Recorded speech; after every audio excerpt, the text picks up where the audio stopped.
Europe 1, 6h54. Harmonie Mutuelle vous présente la question santé d'Europe 1.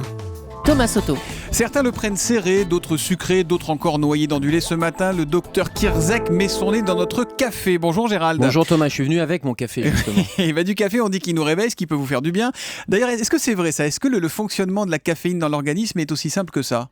Oui, c'est vrai parce que c'est la substance psychoactive la plus consommée. Donc c'est vraiment actif sur les neurones et notamment la caféine vient se fixer sur des récepteurs de neurones qu'on appelle des récepteurs à adénosine. Donc il y a des vrais effets de lutte contre l'endormissement. Des effets qui sont relativement rapides, entre 10 minutes et 1 heure après l'absorption. Vous commencez à avoir ces effets sur la vigilance. Et puis ça met du temps avant de s'éliminer. Ça met plus de 6 heures avant d'avoir la moitié de la quantité de caféine qui s'élimine de l'organisme. Et qu'est-ce qu'il a d'autre comme vertu le café ? On dit par exemple qu'il aide à lutter contre les migraines. C'est vrai ça ou pas ? C'est plus variable. Quand on regarde les études sur les migraines, ça peut aider. Et il y a certains médicaments qui contiennent de la caféine, mais ça peut également déclencher des crises migraineuses. Donc tout dépend du type de migraine. Et surtout, c'est la variation de concentration de caféine qui peut déclencher malheureusement des migraines. Donc autant avoir la même quantité. C'est un dosage individuel et c'est la même quantité un peu tous les jours qui va éviter de déclencher les migraines. En revanche, il y a des vrais effets positifs. Notamment, ça prévient les maladies neurodégénératives, la maladie de Parkinson par exemple. Il y a des études très sérieuses qui montrent maintenant de manière formelle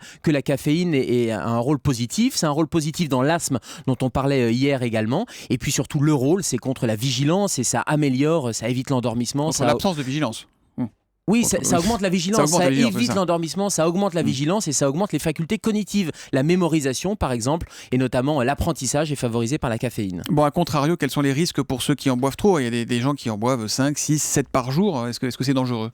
C'est pas dangereux. C'est-à-dire qu'à des quantités raisonnables de 5-6 tasses par jour. 5-6 tasses, c'est raisonnable. 5-6 tasses, c'est raisonnable. En tout cas, c'est moins de 300 mg de caféine. C'est à peu près la dose qu'il ne faut pas dépasser. Donc 5-6 tasses chez l'adulte, ce n'est pas dangereux. Il y a un effet hypertenseur. Ça augmente un petit peu la tension artérielle. Donc attention si vous avez des troubles cardiovasculaires, mais à 5-6 tasses, c'est relativement correct. Il y a un syndrome de sevrage qui est vu chez 10% des gens qui consomment beaucoup de café. C'est-à-dire quand vous arrêtez du jour au lendemain, eh bien vous pouvez avoir des effets un peu physiques. Donc il y a une addiction. Une espèce de manque. Alors c'est pas vraiment, les addictologues disent que ce n'est pas une addiction au sens où il n'y a pas de circuit activé de la dépendance. Mais en tout cas, il y a un syndrome de sevrage, en tout cas pendant 2-3 jours.